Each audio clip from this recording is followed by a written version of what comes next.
Sticking to his guns, Trump signs Executive Order number 2, putting restrictions in place from people coming into America from countries they think could potentially be dangerous. And so far, most of you don't think he's gone far enough. You should have added countries like Saudi Arabia and possibly many, many others. I think Trump is right to stick to his guns, I have to say.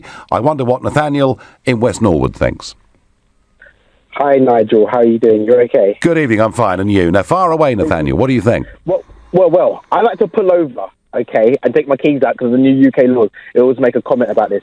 I am. Well done, you. Yeah, I mean, what I want to say to you, Nigel, I do like your approach because you are very straight to the point. But you are talking a lot of old rubbish, and so are a lot of the callers that are calling in. And I'm going to explain why. Educate us, Nathaniel.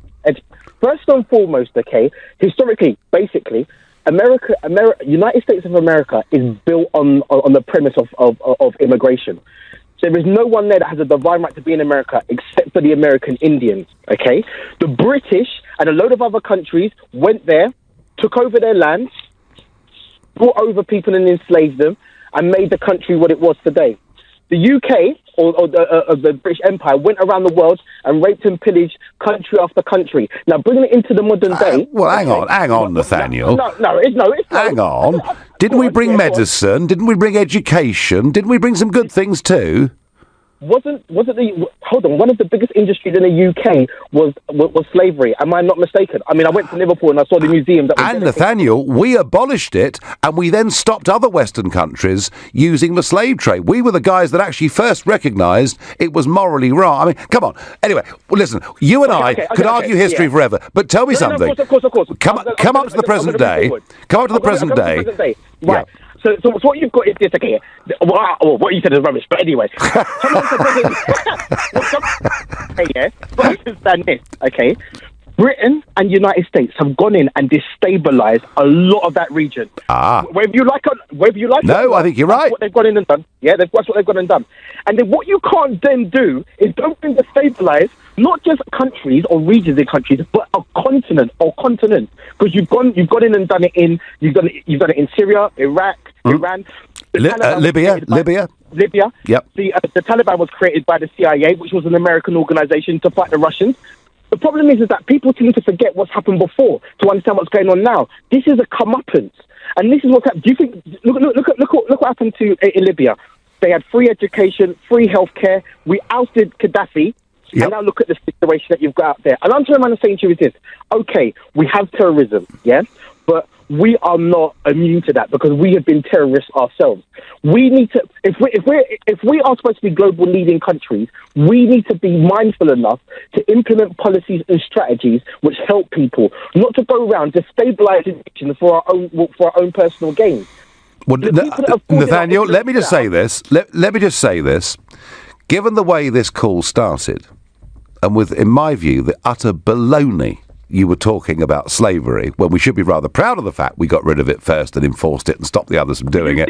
I listen, the world down there, I completely agreed with the substantive point of your call. We have caused much of this problem. We have increased the levels of terrorism, and in many ways, Nathaniel, we have opened the doors for ISIS. And I think back to all those words that I heard from Tony Blair, whether it was over Afghanistan, whether it was over Iraq, and they were completely wrong, weren't they? They said they said the word, but Nathaniel, now we've done this, right? And I do it. I'm with you. We're guilty, but by the same token, surely we still, despite what we've done, have to be careful about who we let in. Well, yes. First of all, again, I disagree with what you're saying because just because you abolish something, you participate in it for so long. Have you end the slavery bit? Okay. I'm sorry. Okay. All right then. Okay, score draw. Move on. To answer your question, is yes. We need to be mindful and we need to be sensible about the way we enforce our borders. I agree with that entirely. However, that same prudence needs to be applied when we're going around destabilizing countries. We have no business, going into the Middle East and destabilizing them, okay, to a point where people are fleeing their own countries to come here. I'm just trying to say to you, if you want to be part of the solution, you can't be then part. If you're going to create a problem, Yep. you've got to be part of the solution. And that's the thing that really gripes me, is that I think my final point is that people have just forgotten what Nathaniel, what we've done. You've made your point brilliantly. I've loved your call. Please call again. Nathaniel from West Norwood, a man of great passion who, obeying the new law, pulled over and took his keys out of the car. I'm going to ask Malik from Manchester. Malik, is Trump right to have amended the original suspension and put it forward today in the shape that it is?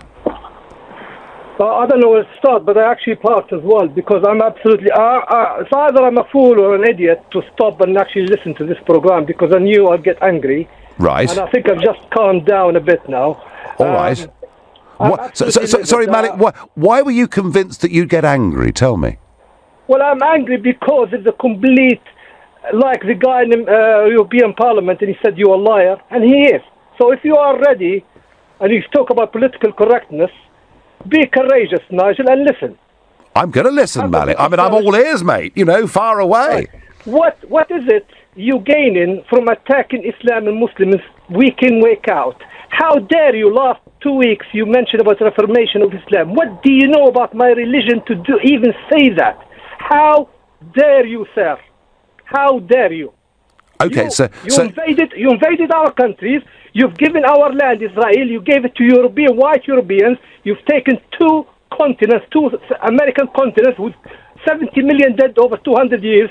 New Zealand, Australia. You created Gaddafi, Saudi kings.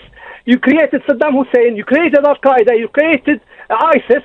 What else do you want? Malik, Malik, hang on. Whoa. Now listen, I may have done some bad things in my life, but I don't think I'm personally responsible for everything that's happened over the course of the last 4 centuries. Let me ask you a quick question. Yeah, we have talked about problems within the religion of Islam. I've always, Malik, made it clear I am not your opponent, but would you not agree with me that there are, within some sections of your religion, a problem? Come on, tell me what you know about Islam. Tell me, come on, tell me what's the problem. Well, what I know... No, go on. Oh, you don't want to listen. What I know is that the later parts of the Quran are perhaps unpleasant in a way that many would say the earlier parts of the Bible, perhaps in the modern world, create a problem. And it's all about interpretation. I challenge you, there are 100% more violent terms in the Bible than there are in the Quran. I'll give you an example.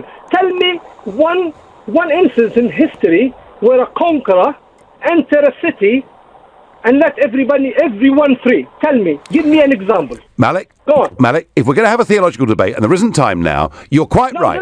Hang on. There are earlier parts of the Bible that many today in the 21st century would object to, but very little that anyone would object to that appears in the New Testament. And with the Quran, it is somewhat the other way round. And this is about interpretation. Malik, I just want to say this to you. I am not against your religion in any way at all. I'm against extremists in your religion that make your life in this country considerably more difficult. And Malik, surely, would it not be sensible for countries like America and Britain to do their utmost to stop terrorists coming in? Yeah, tell me, who's created them?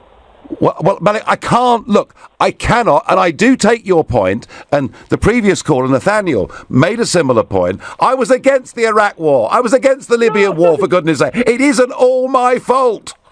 Not all of it.